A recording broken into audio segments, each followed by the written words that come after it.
La deserción escolar en la provincia de Buenos Aires está entre 30 y 40% según los lugares. O sea, entre 30 y 40 de cada 100 chicos que ingresan a la escuela primaria en la provincia de Buenos Aires desertan antes de haber adquirido la lectura y escritura.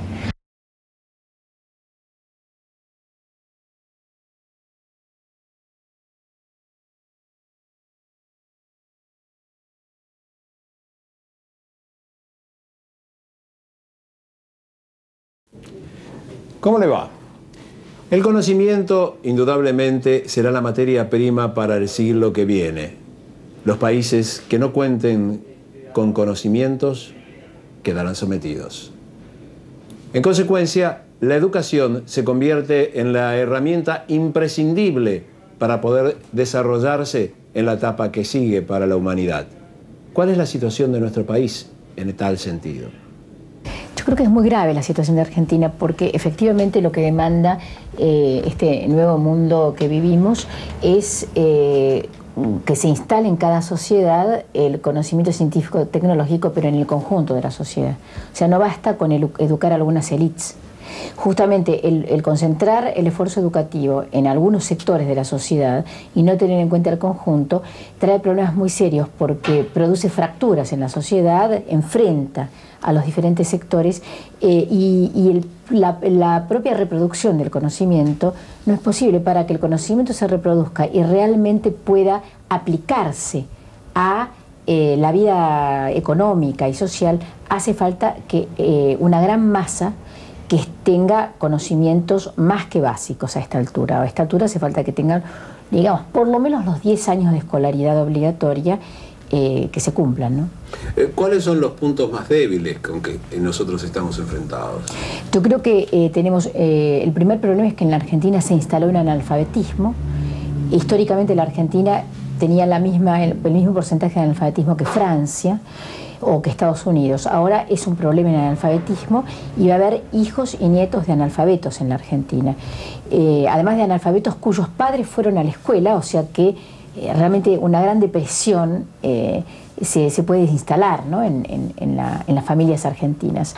La segunda cuestión es la deserción escolar, vinculada con que gran parte de las escuelas se han transformado en comedores y que los maestros tienen que usar una gran parte de su tiempo, más del 50%, en tareas asistenciales, dar de comer, ocuparse de la ropa, de problemas familiares, de la salud de los chicos. Y al mismo tiempo los maestros están muy mal de salud, ¿no? Hay una investigación muy interesante que hizo CETERA hace poco, que está haciendo CETERA, que sobre eso, o sea, los maestros tienen problemas muy graves nerviosos, las maestras problemas muy serios ginecológicos, problemas de desnutrición incluso en algunos docentes, y de esta manera ellos van a enseñar y se encuentran con esa realidad que son en gran medida chicos muy deprimidos, familias con problemas muy serios. ¿Cuál es el nivel de advertencia que tiene la dirigencia en todos sus espectros respecto de esta situación? Yo creo que muy poca, porque por ejemplo la Ley Federal de Educación no contempla este problema, sino que establece un nuevo sistema, una nueva organización del sistema educativo nacional, como si toda la población argentina fuera a la escuela, pudiera seguir mandando a sus hijos a la escuela y tuviera posibilidades económicas de inserción laboral, de clima político-cultural, como para seguir hasta la universidad si su capacidad se lo permite, ¿no? Yo creo que se puede decir que es casi revolucionaria. ¿Cómo es eso? Y entendamos que nosotros estamos cumpliendo una orden de 1853, aplicando una nueva ley federal de educación que nunca se había dado en el país. Por lo tanto, podemos decir tranquilamente es una situación de revolución. No solamente en el orden de esos estudios primarios y secundarios, sino también en los universitarios. No nos olvidemos que la Universidad Argentina fue siempre estatal hasta 1956, que después de 1956, especialmente la Iglesia, se empezó a abrir, pero nunca como hoy ha habido tantas universidades no estatales. prácticamente deben estar iguales, 40 y 40.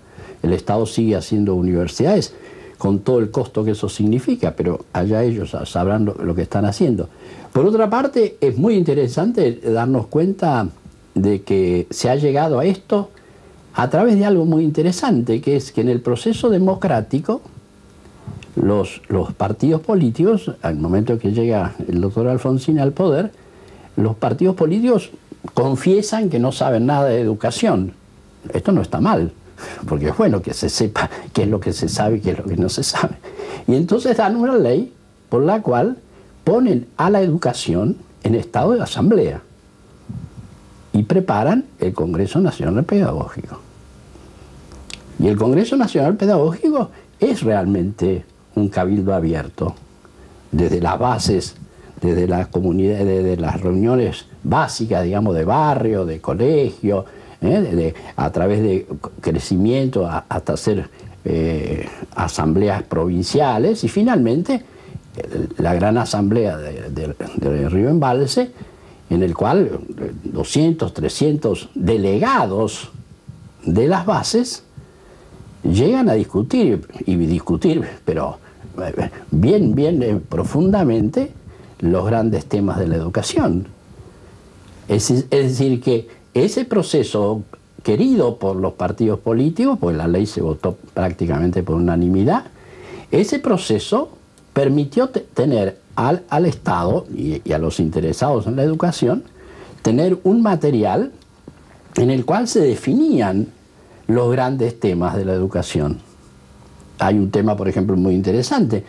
De hecho, en ese ambiente de Embalse, en el cual no hubo solamente discusiones como de comisiones, sino que hubo también charlas con toda clase de distintos personajes, cada uno con su posición y cada uno queriendo conversar desde su posición. Realmente fue un tema muy interesante, la presencia de identidades muy claras en educación, pero con el propósito de discutir, no de imponer, de consultarse, de verse cuáles eran los excesos y cuáles eran las... Por lo tanto, yo creo que esa idea, que tuvo sus idas y venidas, porque primero se entusiasmaron, después lo dejaron caer, el mismo gobierno lo dejó caer, hasta que al final la presión de la gente hubo que hacer la Asamblea Nacional. Y en esa Asamblea Nacional, como decía, yo creo que se presentaron todas las posiciones. Hay varios libros escritos sobre el tema y de hecho la Ley Federal de Educación tiene su fundamento en ese Congreso Nacional Pedagógico. Esto no hay que olvidarlo. Es decir, que la preocupación por la educación, que hoy llega a este estado de efervescencia porque se está aplicando un proceso de reflexión sobre... Es decir, no fue como el Congreso Nacional Pedagógico de allá, de 1880, que no tuvo, digamos, si no fuera de la ley de 1420, no hizo una transformación más allá de eso de la educación. En cambio, acá sí, porque los tiempos son totalmente distintos. Entonces, indudablemente que frente a esa revolución las actitudes son siempre las mismas. Una actitud decía, ay no, hay que volver todo para atrás, ¿no es cierto? O la otra decía, ay, yo no entiendo nada. Pero la verdad es que lo que se está haciendo, creo, en líneas generales, de que hay que preparar a los docentes, que hay que mirar bien las cosas, que se está dando. Porque mientras en la escuela hablemos de desarrollar un individuo pleno que conozca, tenga los conocimientos científicos, que esté en condiciones de cambiar de una tecnología a la otra por la velocidad, etc. Si al mismo tiempo tenemos una política que conduce al desempleo, que achica las capacidades económicas, que no favorezca el desarrollo de la familia. A la escuela primero tiene que ir un chico bien nutrido, tiene que salir de una casa donde todo esté organizado. Si no llega a la escuela un chico con hambre y lo primero que el maestro tiene que hacer es cuidarse de que coma y ocuparse de cuestiones asistenciales y al mismo tiempo tiene no hay nadie que lo ayude en la casa para acompañar a lo que se hace en las escuelas. Un chico que nunca ha visto escribir en su casa porque su familia es ignorante. Entonces, ¿a dónde podemos ir con esos planes magníficos que tenemos? ¿En dónde ve la falla usted? En la política general veo la falla. En la política general del país, que está en contradicción con los planteos, por lo menos teóricos, que se hacen con respecto a la educación. Y entonces dentro de la misma educación hay contradicciones, maestros mal pagados, maestros desvalorizados, edificios, si bien se han avanzado, es cierto que hay menos escuelas ranchos, etcétera, pero todavía hay grandes defectos. En cualquier distrito de acá de las escuelas podemos encontrar edificios viejos, con pocos espacios, etcétera. Y bueno, y en toda la situación social, con la situación conflictiva de la gente, con las familias llenas de problemas, y en todos los otros problemas que se han generado en una situación tan digamos, afectada en sus estructuras. De más está hablar del narcotráfico, de todas estas... Y todo este proceso a que conduce esta situación política general, esta tendencia a la individuación, a que cada uno se vuelva a sí mismo. Los proyectos de la escuela plantean fomentar la solidaridad, etcétera, pero todo eso es contradictorio con una sociedad que no crea ese clima, porque la escuela y el sistema no puede estar, no es un sistema blindado que marche, que esté libre de las influencias de su medio. Entonces, para mí está en la política general, no en las transformaciones que se proponen acá. Son las transformaciones que se están produciendo en todo el mundo. No las inventamos nosotros. Hay los mejores ideólogos de la educación, los mejores didactas en España, por ejemplo, están produciendo bibliografía para favorecer estos cambios. Hay grandes cambios en la didáctica y tenemos nombres españoles. En España se están editando materiales importantísimos en vistas de los cambios. No estamos inventando esto nosotros, ni nos ponemos a oponer a ese cambio. Yo, por ejemplo, a veces entro en contradicción con algunos colegas, porque yo creo que si hacemos el análisis profundo de lo que significan los cambios, no nos podemos oponer a los cambios de la educación. Nos podemos detenerlos, tenemos que acelerarlos, exigir que se aceleren. Lo que pasa es que es la vida social, la educación no puede estar separada de los cambios. Como se advierte, existen posiciones disímiles, era lógico, pero hay coincidencias en señalar que los problemas de características socioeconómicas son los que más influyen en el proceso de deserción escolar que muestran las últimas estadísticas.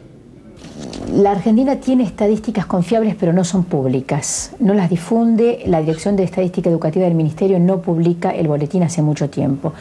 Las cifras sueltas que uno puede conseguir, algunas del Instituto Nacional de Estadística y Censo, algo de la encuesta de familias, nos permiten sostener como hipótesis que el analfabetismo en la provincia de Buenos Aires, la deserción escolar en la provincia de Buenos Aires está entre 30 y 40% según los lugares. O sea, entre 30 y 40 de cada 100 chicos que ingresan a la escuela primaria en la provincia de Buenos Aires desertan antes de haber adquirido la lectura y escritura.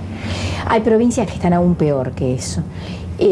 Podemos calcular en el analfabetismo en la Argentina alrededor del 18%, de la población. A esto hay que sumarle gente que ha perdido la lectoescritura después de haberla adquirido bien, o sea que ha cursado varios años de la primaria y ha perdido la lectoescritura. Son cifras aproximadas, ¿sí? Porque no tenemos estadísticas. La estadística es indispensable. Si no hay estadística, no se puede programar. Si la gente no conoce la estadística, no puede opinar. Es decir, la Argentina, que era un país que en líneas generales se lo asimilaba mucho más con la situación que se vive en Europa, hoy ha perdido esa categoría y claro, se ha acercado más a una situación latinoamericana. Así es. O sea, la Argentina, yo diría que se latinoamericanizó por el peor de los caminos. Alcanzamos las cifras tradicionales de los países más atrasados de América Latina. Ahí estamos. Buscamos entonces conocer cuál es la visión oficial que existe sobre este escenario en el que se mueve la desocupación y la recesión en perjuicio de la educación. Bueno, en este sentido, ¿qué respuesta podemos dar a esto desde el sistema educativo? El Estado tiene que dar una respuesta en los temas de salud, educación, seguridad, justicia. Estamos diciendo que el sistema educativo en el mediano plazo tiene que formar personas que se articulen con el mundo del trabajo, y esto no surge de la situación actual como programación, sino que ya está planteado en el Congreso Pedagógico, recogido por la Ley Federal, y es la instrumentación que estamos haciendo hacia el año 2000. Pero el Estado, a los hijos de los sectores menos favorecidos económicamente, bueno, tiene la obligación de prestarle el servicio educativo. Y yo vuelvo a recalcar, en estos últimos 3 años se han terminado con lacras que nuestro sistema venía teniendo desde hace 40, 50, 60 años, como es el tema de las escuelas rancho. En 7.000 de las escuelas de estos sectores menos favorecidos se han distribuido 5.350.000 libros. Por eso hablábamos de volver a introducir el libro como un elemento de trabajo del niño y del docente. Estamos actualizando a los docentes en el marco del proceso de transformación. Hay una preocupación especial por ayudar, apoyar al docente en estas escuelas, porque para evitar el desgranamiento de los primeros grados de la educación primaria, ¿no es cierto?, que los chicos se queden en la escuela. Ahí se dice que, bueno, los chicos van a la escuela porque van a comer. Eso es cierto ahora y ha sido cierto antes. Yo creo que en esto no tenemos que tener vergüenza. Yo cuando fui a la escuela primaria también teníamos nuestra copa de leche y nuestro pan, y eso formaba parte de la vida cotidiana en una escuela. Lo que sí sería muy preocupante es separar el comedor escolar, independientemente de quién lo gestione, de la escuela. Estas dos cosas tienen que ir unidas, el alimento físico y el alimento espiritual, digamos, para llamarlo de alguna manera, que es el conocimiento. Por eso todo lo que se pueda hacer desde otras áreas para mejorar este otro servicio también es muy importante. O sea, ayudar a mantener la alimentación de los chicos de estas familias, por un lado, y por otro lado, que tengan una educación del mismo nivel que en cualquier otro lugar del país. Y decimos esto porque históricamente no es cierto de que la educación haya sido igual en todos los lugares del país. La educación entre las diferentes provincias y dentro de cada provincia fue diferente y aún es diferente. Nosotros queremos una educación de calidad que llegue a todos. ¿Cómo se llega a todos? No con la misma metodología, porque no se le puede enseñar de la misma manera a chicos que provienen de extractos culturales diferentes, pero el resultado del proceso de enseñanza-aprendizaje tiene que tener el mismo nivel de calidad buena para todos. Los datos de la región preocupan a los educadores, particularmente cuando estos datos indican que en Latinoamérica el 40% de los alumnos repiten sus estudios, y al mismo tiempo, cuando entra en plena etapa de discusión, ¿qué es más necesario? ¿Saber qué se enseña o cómo se enseña? Y en muchos hay la tendencia de que lo más importante es saber lo que se enseña, cosa que es cierta y muy difícil, porque van a tener que saber unos cálculos matemáticos nuevos para enseñar en 7º grado, y ahí tienen que aprenderlo. Pero el saber cómo se enseña es muy importante. Y voy a ir a un tema que profesionalmente me importa mucho, que es en lo que yo me especializo más, que es la alfabetización inicial, cómo se empieza a enseñar a leer y a escribir a los chicos de primer grado.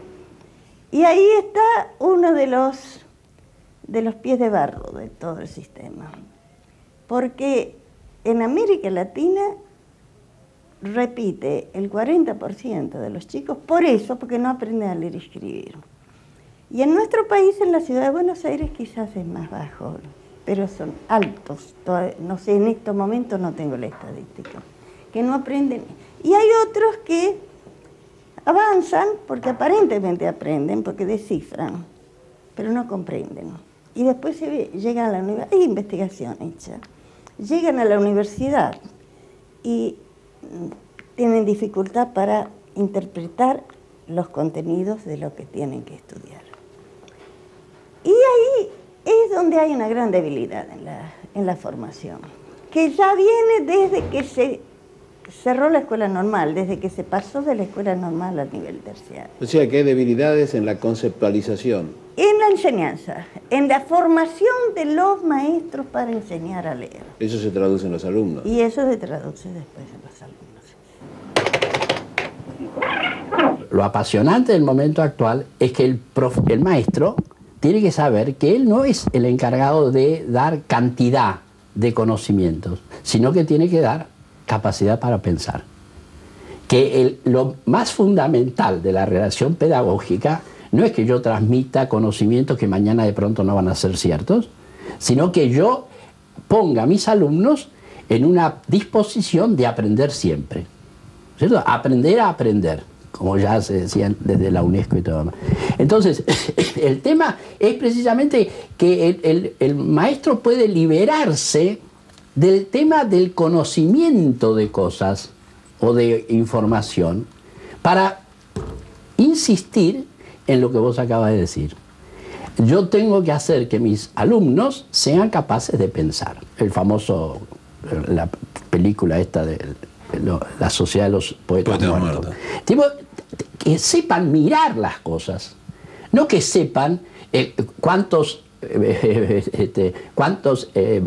miembros tiene e integran el átomo, porque mañana van a descubrir 10 más. Entonces no está ahí la cosa, ¿no? O lo otro cuando la maestra dice, bueno, vamos a estudiar el descubrimiento de América. ¿Quién descubrió América? Y todos los chicos a gritos dicen los vikingos. Claro, porque justo el día anterior en la televisión había habido una audición sobre que los vikingos habían llegado a América antes que Colón. Y la pobre maestra que había preparado su clase sobre Colón. Este es el momento crucial, porque es un momento en el cual se está desintegrando el viejo sistema educativo, ¿no? ¿Por qué? Porque si bien en la actualidad mucha gente quiere ser docente porque eso es un trabajo, al mismo tiempo quienes quieren ser docentes tienen muy mala preparación, no hay un sistema de perfeccionamiento docente bien instalado en el país. Entonces realmente la profesionalidad del docente corre serios peligros. Pese a que el gremio está haciendo un esfuerzo muy grande para capacitar docentes, ¿no? Trayendo gente del extranjero, incluso bastante importante. Este es un problema. El otro problema es que realmente la población educativa argentina, que era homogénea, durante 100 años, desde fines del siglo pasado hasta hace 10, 15, 20, uno miraba a la población argentina y se encontraba con un nivel cultural relativamente homogéneo. Y ahora no, ahora está muy, muy fracturada. Entonces a mí me parece que el momento es crucial por lo siguiente, porque todo lo que se hace en educación es algo que dura 10, 20, 30, 40 años, dura por varias generaciones. Porque siempre cuando uno trabaja en educación, trabaja hacia el futuro, ¿no? Es una inversión a futuro.